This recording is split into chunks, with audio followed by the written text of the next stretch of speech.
What's cracking, everybody? Oh, the wind's probably gonna mess this up, but out here at the open preserve, the hills are alive. I'm just kidding. What's going on? It's David Palmer, the Leo King, and this is my show, Uncut Astrology, where I take off the mask or the veil and I go deep into the astrology of the week of July 1st through the 6th of 2015. Hope everybody is doing wonderful. I am sending you all of my love, light, and best energy, and I hope that you have a wonderful and amazing July. Well, we come into the month with a full moon, and remember, this July has 2 full moons. It has a new moon right in the middle of it. So literally this month is a play-by-play, big shifting happening each week. Literally. You can watch my July horoscope and download it at my website, inclusiveastrology.com, if you want to go deeper into the whole month and want to see the whole thing and how it's playing out. I did call this month the anticipation station in that horoscope.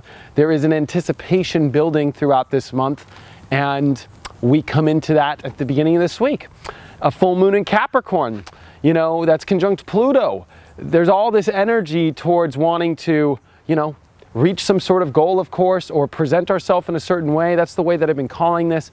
It's kind of a lifesaver. I think that the full moon in Capricorn can actually get us back into gear, get us back going into things, but that will just be enough to get you where you need to go. When that full moon comes out of Capricorn and it comes into Aquarius, things are going to change. And we're going to come back to this Cancer energy, which we're in. We got the sun, we got Mars in Cancer. Whether you've got to keep staying, in bed, or if you need to keep making sure that your emotions are in the right place, we've got a sun opposed Pluto that's coming. And the sun opposed Pluto, with all this emotion, is a dump. There's a huge, massive release that's got to take place this week for us. And with Mercury squaring Chiron, we are trying to understand how to get out of funks, trying to understand why we might have been given a wrong hand. And this is sometimes hard to deal with. Sometimes we feel like there's no way we could ever get out of a situation. And with all this energy becoming intense as the sun opposes Pluto by the end of this weekend and into Monday, are you ready to release? I don't think that this full moon did a full release. There's a bigger one that comes after it, and that's sun opposed Pluto. And this energy is about truly starting to let go. Also facing that, we have to keep going in life. We just can't relax too much, or we just can't sit back and just hope for it all to go away. We gotta take initiative. We gotta create goals. We gotta create plans. Mars has come off a big square to the nodes, and our courage, our strength are really having to be readjusted. Maybe let go of old, ideas of self, let go of what we thought life should be like, and re-examine and re-weigh out the life that we're living now. Our emotions are having to be weighed out differently. We could become somewhat of a baby during this time. We literally can become somewhat of like a baby. And I think that it's important to realize that it's okay. It's okay if you feel sometimes like a baby. It's okay if you feel like you can't fully get there without having enough strength or having enough courage or having enough, deep emotional energy inside to get there. But, it's a fine line, we're at extremely vulnerable times as the sun just tried Neptune. We have the moon that will come into Pisces during this week and conjunct Neptune and Chiron and square Mercury. So we're going to have one more Mercury and, one more Gemini Pisces square. So there is still a little bit of uncertainty. I'm just going to be honest with you this week. It's not fully over. We'll see that energy subside soon. Don't worry, Mercury's coming out of Gemini soon and coming into Cancer. And even though Mercury does way better in Gemini, I think that with all these harsh squares to Pisces, the Gemini energy is a little bit too harsh right now for people. It's a little bit too much mentally, trying to understand life, trying to understand what's going on. It can become a little bit too hard for people to figure out, too hard for people to, get the answers that they're looking for. The answers are multidimensional. There is a million answers to the issue. A million. Gemini wants that one answer. Gemini wants that one fact that changes the perception and changes everything and goes, aha, see, I got it, ha ha ha, and can run around and be all the crazy Gemini in the room. See, I told you, I got the answer. I was right. Sorry, all of our souls are, our twins inside, our crazy person inside is like, can't be satisfied. It doesn't have the answer. The computer is constantly searching. And in this time with all the emotion that's coming up, that could become very, it could become a lot. It could become a lot to deal with. But overall, I think that this is a powerful and good week. I think that this is one of the easiest weeks of the month, I'll be honest with you. So, use this to get your rest when needed. Use this to get your energy back. Use this dump of the full moon and the sun opposed Pluto to release and let go and start over and release emotions and reset your plans in your life and get you back to where at least you can handle life again or get back into track in some sort of way. The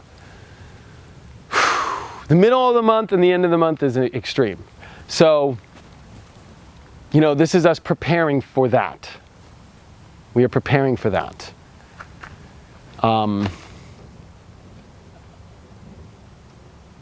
Mercury square Chiron is weird, but remember that the answers are too many. There's too many answers.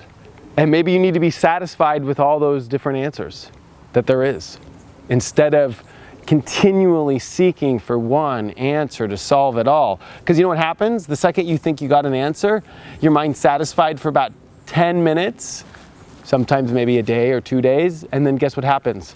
That Gemini goes, what else? And starts spinning the whole thing. Oh, Jupiter, Venus, are continuing their conjunction. And I think that's a positive alignment. I do. But I don't think it's at its full strength because Venus is in its shadow period and Venus has to retrograde over Jupiter still. And I think that will be the Venus-Jupiter conjunction that everybody's looking for. Everybody's hyping it up so much. Star of Bethlehem, 2,000 years.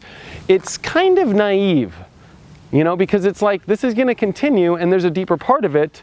And, I think that we're just realizing that, holy shit, I want more happiness in my life. I need to reseed this. I need to grow new happiness. I need to expand my life.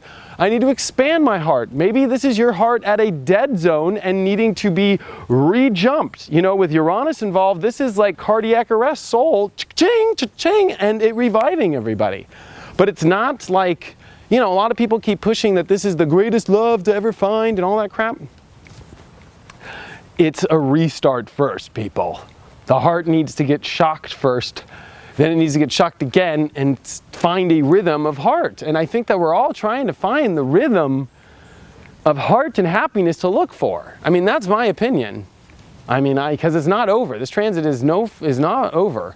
And it's just the beginning, and it's not even at its peak yet. So, I wouldn't get to, especially with a Saturn squaring this spot, in August, remember Saturn's in Scorpio. This is deep inner stuff with the vulnerabilities we're going through, all the Pisces energy, and more importantly, all this Cancer, all this water is sensitive and deep and vulnerable spots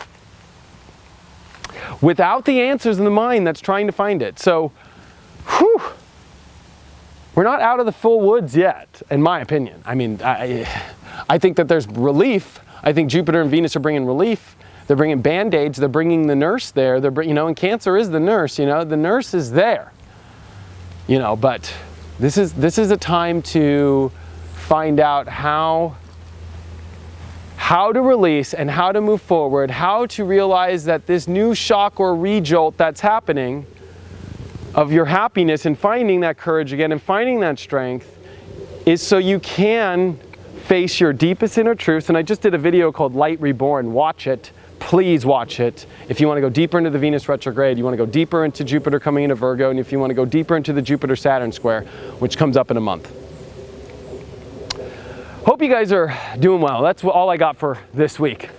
But I'm out here at the Open Preserve here in Irvine. It's awesome here, actually. This is like the coolest area. I love it. It's just so badass, you know. It's like all trails and all the way to Laguna Beach back here, and it's just, it's no city. It's just life here. It's beautiful. I'm sending you guys all my best. You can support me by getting my July horoscope on inclusiveastrology.com. It's only $5, and it goes into the whole entire month, and it's an awesome video. And then my daily subscription service, which you get a video every day of the horoscope with me. I'm sure you like to hang out and do this shit, you know, with me if you like astrology like I do it. I do it every day on my apps on Apple and Android. And if you don't have a phone, or if you don't have an Apple or Android phone, you can still get it at leoking.lookstack.com, computer or other smartphone. Thank you so much for all the support. I'm sending you all my best energy, all my love and light, and I'm hoping that you have a wonderful and awesome and amazing first week of July. And a happy July 4th for all those in America. And I will see you guys on the next Uncut.